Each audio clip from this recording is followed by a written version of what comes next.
ঘটনা রবিবার সকালের।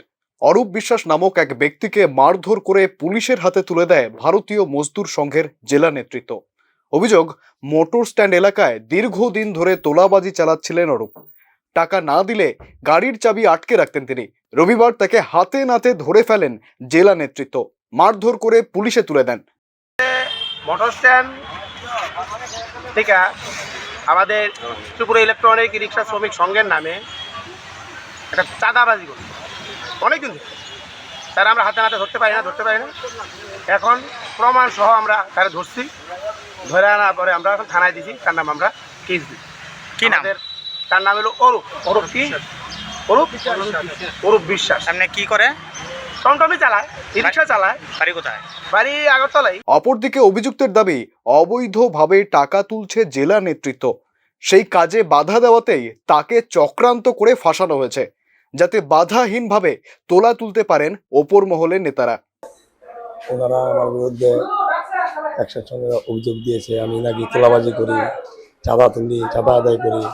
অ্যাকচুয়াল ঘটনা হচ্ছে আমি মনস্টেন বিএমএস এর সেক্রেটারি, শাখা সেক্রেটারি। আর যাদের সঙ্গে আজকে এটা হলো ওনারা হচ্ছেন জেলা কমিটির সেক্রেটারি, ওয়েস্ট ডিস্ট্রিক্টের সেক্রেটারি। আমি ওয়েস্ট ডিস্ট্রিক্টের সদস্য, জেলা কমিটির সদস্য। তো বিএমএস এর একটা ব্যাপার আছে। বিএমএস এ মানে যদি গাড়ি ভর্তির ব্যাপারে টমটমের বা অটোর হোক মেম্বারশিপ নিতে হয়, ম্যাক্সিমাম 120 টাকা এর উপরে আপনি নিতে পারবেন না। যদি না হয় তার বিরুদ্ধে পুলিশ কমপ্লেন করলে অ্যাকশন নেওয়া যায়। আমি এখনও চাঁদা তোলা শুরু করিনি। তো ওনারা মরেস্টেনের নাম দিয়ে মরচুমনিতে একটা ঘর নিয়েছেন, 6,000 না 7,000 টাকা ভাড়া দিয়ে ঘর নিয়েছেন। ওটার মধ্যে লিখলেন BPTMM, মানে এটা প্রাইভেট ট্রান্সপোর্ট ইউনিয়ন সংস্থা। তো প্রাইভেট ট্রান্সপোর্টের লোক হয়ে আপনি কীভাবে টমটমে চাঁদা মেম্বারশিপ কাটেন, কীভাবে চাঁদা তোলেন? আমার মনেস্টেনের 2-3 জন ভাই বন্ধু, ছোটো ভাইও বলতে পারেন, আমার সঙ্গে অনেকদিন ধরে টমটমের সাথে জড়িত।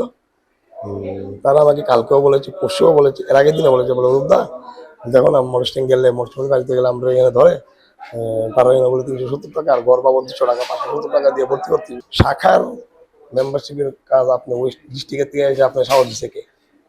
ওরা পারমিশন দিয়েছে। এসব কথা বলতে কইছি। আমার লোক আরেকজন আসলো, ওই তাই নিয়ে আবার রাজু বণিক যে ওনার লোক একটু তর্কাতর্কি করছে, জাস্ট এতটুকু। এখন মুদ্রা হলো ওনারা এখানে মেম্বারশিপ কাটবে, তোলাবাজি করবে, টাকা আদায় করবে। একজন লোকের থেকে 200 টাকা যদি ঘর বাবদ নেয়, 10 জন লোকের থেকে 2,000 টাকা আদায় করবে। ওটার মধ্যে মনেস্টের বাধা দেওয়ার মতো কেউ নেই, একমাত্র আমি। আমাকে যদি দমাতে পারে আরামসে ওরা কাজ করতে। অরূপ বিশ্বাস জানান, তাকে বেধড়ক মারধর করেন সংগঠনের জেলা কমিটির সদস্যরা। এমনকি পূর্ব থানার সীমানার মধ্যেও তাকে মারধর করেন অনেকেই। তবে পুলিশ আধিকারিক কথা না বলায় নির্দিষ্ট কোনো অভিযোগ জানাতে পারেননি অরূপ। তাকে মারধর করা হয়েছে, আপনি কি কোনো লিখিত অভিযোগ দিয়েছেন? না, এখনো দেয়নি। আপনি কি জানিয়েছেন পুলিশে?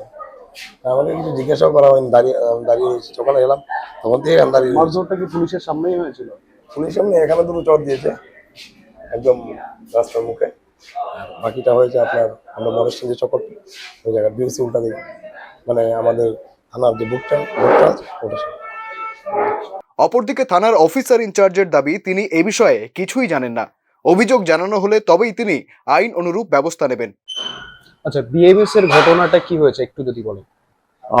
কিছুক্ষণ আগে বিএমএস এর তরফ থেকে একজন অটো শ্রমিককে নিয়ে এসছে, অরূপ বিশ্বাস, এবং তারা কিছু অটো ড্রাইভার এবং ওনার বা অ্যাসোসিয়েশনের তরফ থেকেও তারা এসেছিল। অরূপ বিশ্বাস নাকি দীর্ঘদিন যাবৎ বিভিন্ন অটো শ্রমিকের কাছ থেকে কিছু সাবস্ক্রিপশন কালেকশন করছে অবৈধভাবে। ওটার পরিপ্রেক্ষিতে তারা আমাদের কাছে নিয়ে এসছে। তারা একটা রিটেন কমপ্লেনও দিয়েছে, সেটা আমরা দেখছি। বাকিটা তারা আলোচনা করে আবার আমাদের জানাবেন, এটাও বলেছে।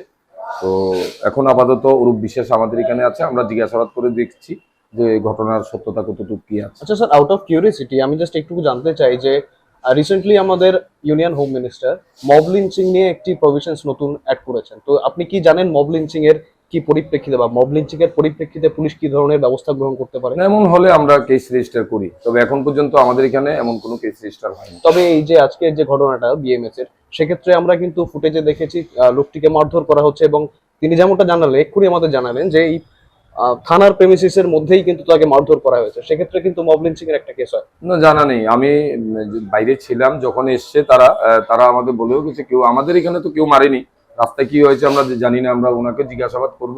বা আমিও অরূপ বিশ্বাসের সাথে কথা বলেছি, উনি ওনাকে মেরেছে বলে আমাদের কিছু এখনো বলেনি। তো আমরা আবার জিজ্ঞাসাবাদ করবো তাকে।